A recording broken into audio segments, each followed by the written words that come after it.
I saw a woman walking by a door the other day, and to be nice, I opened it for her. Instead of thanking me, she and everyone else on the plane started screaming.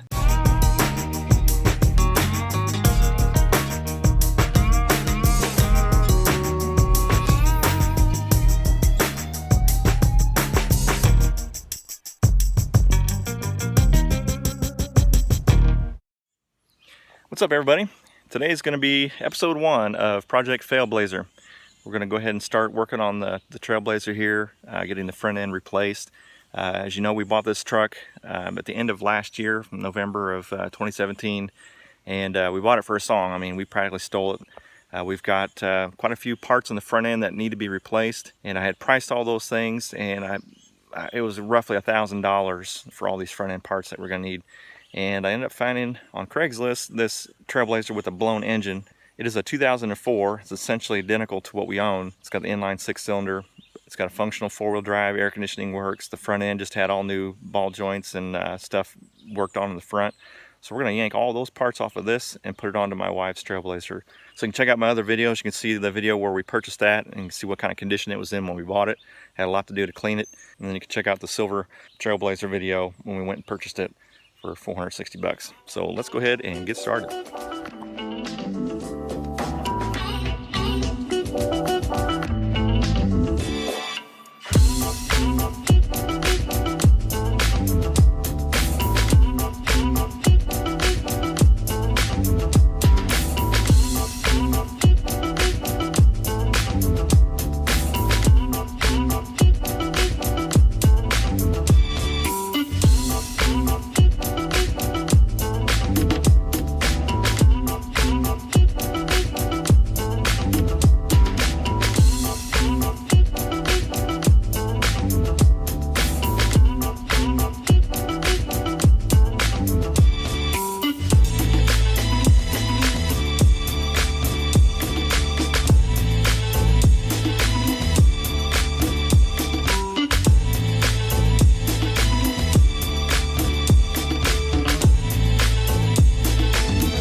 Alright guys, so I got the wheels off the front of the Trailblazer and I've done a real quick inspection on the passenger side. Now, I'll tell you some of the symptoms that I've had with this thing. There is a constant grinding noise when you're rolling. It doesn't matter if you're pressing the gas or letting off the gas, just as long as the truck is rolling, there's a grinding noise. Anytime I would go over bumps or a pothole, there would be significant thunk or thud sounds coming out of the front end. And I'll show you exactly the reason why that's happening. Alright, whenever I go over potholes, I hear a significant thud noise, and this bushing on this upper control arm, that bushing is completely toast. So that is a huge part of my thud noise that I hear. Let's take a look at where the grinding noise is coming from. Here's the source of our grinding noise. Look at how bad this wheel bearing moves. So the wheel bearing is absolutely shot on this thing, and that's the source of the grinding noise I hear whenever the car's rolling. I see that we got a bad steering rack. There's a seal on the outside here that's busted and it's leaking power steering fluid, which explains why I'm having to fill it up so frequently. That's got to be replaced. I'll just pull that off the other Trailblazer. Alright, taking a look at everything on the driver's side. This side is in better condition than the other one. However, we do have a upper control arm issue up here, and our ball joint is pretty shot right here.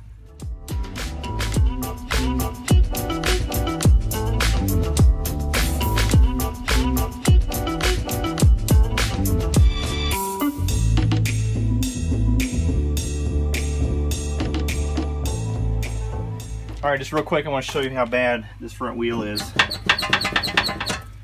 And I have yet to loosen any bolts on this entire front end yet. Take my axle nut socket here. It's a 35 millimeter. I had to go to town real quick and buy one because what I had wasn't a deep well socket, so I had to get one that was deep well. So we're just going to go ahead and loosen this.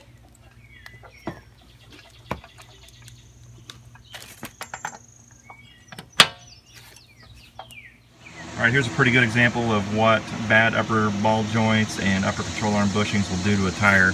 Completely bald on the inside, because the tire, the bushings in the top of the truck are bad, so it makes the tire want to do that. Not good. These were pretty much brand new tires, but because of the bad bushings and ball joints, it just chewed them alive. All right, now I'm going to go after this plastic cover.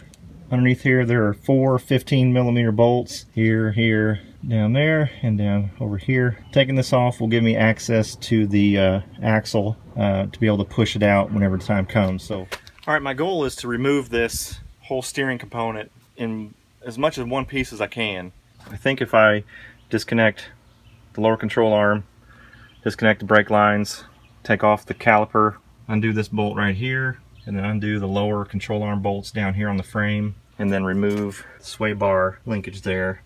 Oh, and I need to remove the tower bolts off of the strut here. So I think if I can undo those bolts right here, I can drop all of this down and pull it out basically in one piece. You know, I got to disconnect these wires and stuff here so they don't get caught. And then that way I can just put it all back in one piece when I take it off of the other Trailblazer.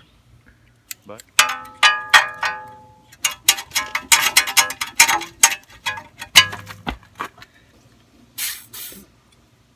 all right, this is a 21mm bolt right here.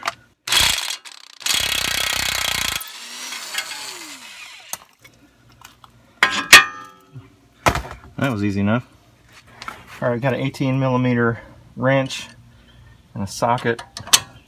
I can get this sway bar off.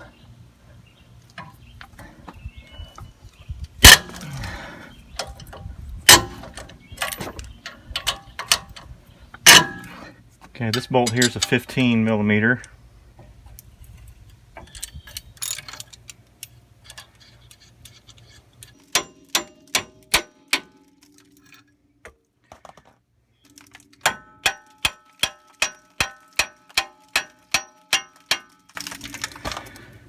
Wowee, that is really stuck on there. Let that soak for a while, try again. Alright, we got 17mm bolts here and here that hold the caliper on.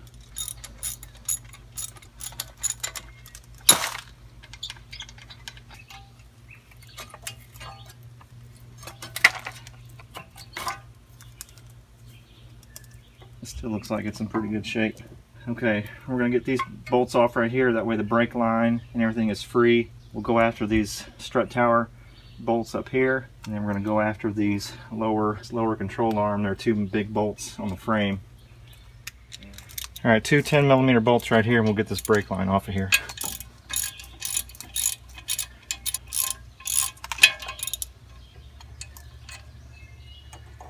Okay, so that's free. Okay, so we got this lower control arm here that bolts to the frame, and this is a 21mm bolt. There's a bolt head on this side. Got another one on this side we'll have to take off here. Let's get our 21mm socket on this side, impact wrench it on this side.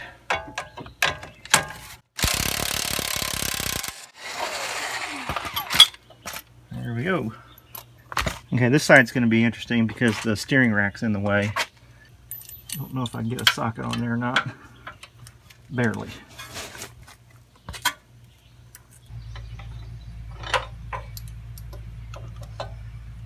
Alright, got the nut off. I used the 21mm and a breaker bar and got the bolt from underneath the inside here. Let's go after that strut tower. Alright, up in the engine compartment on the strut tower, we've got 2 18mm bolts. We got one on this side and one down under there. I'm just using my extensions and a universal joint to be able to get to those 2 bolts. Should be the last 2 bolts that are holding this whole thing in.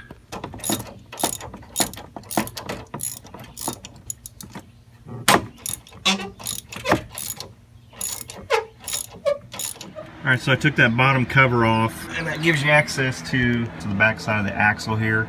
You can put a pry bar on there or something and hit that and be able to drive out the axle. I think what I'm going to do is just leave the drive shaft in because it still looks like it's in pretty good shape.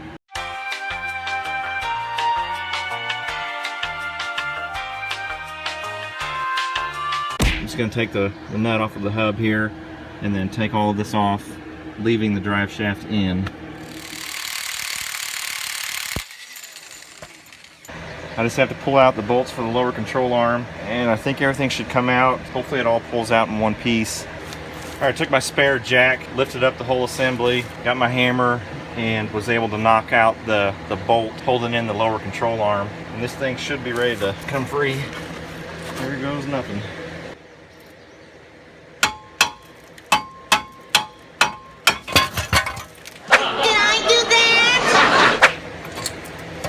That's not what I wanted to happen. Looks good. Drive shaft looks good. That was pretty easy to get out. The last bolt on that lower control arm was a bit of a booger, but all right. Still need to get the bolts out for this upper control arm. All right, I used my wrench and I was able to unscrew these bolts.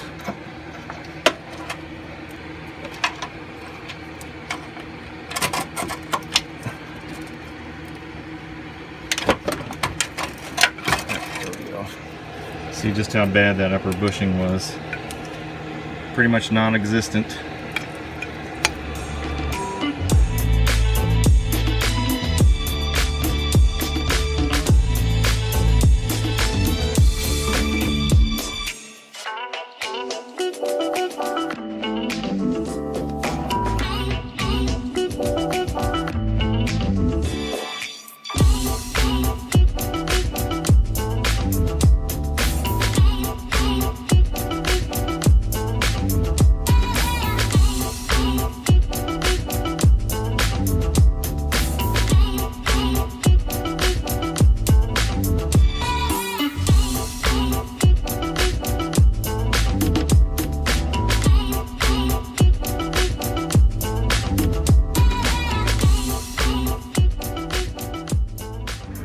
Alright, there we go. Driver's side is off.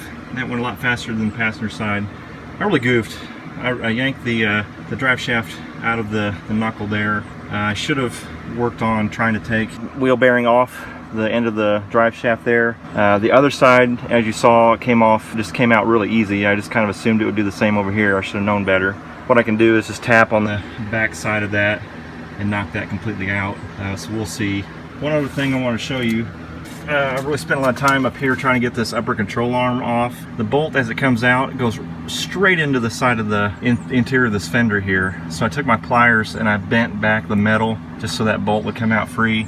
And then I used a crowbar and pushed this metal back in that way because it is right in the way of the bolt. I don't know how they get those in there or how you're supposed to get them out. So just bending back that metal a little bit and pushing it in a little bit over there did the trick. Well, all right, I was hoping I can get that suspension off in one complete unit. Mission accomplished. Driver's side and passenger side is removed. I've got a few more things I want to look at to remove on this Trailblazer before we go to taking off anything off of the other Trailblazer that we have for parts. The steering rack, I'm going to try to get that removed. Power steering pump leaks pretty bad, so we're going to look at getting that removed, and I need to replace the air conditioner compressor. So with all those parts missing, perhaps I can access some of those things a little bit better. Who knows? We'll see. But that's all the time I got for today. So stay tuned. We've got more Project Failblazer videos coming. Feel free to leave a comment below. Thanks for watching. God bless. And be sure to hit that like switch on the way out. Thank you. We'll see you next time.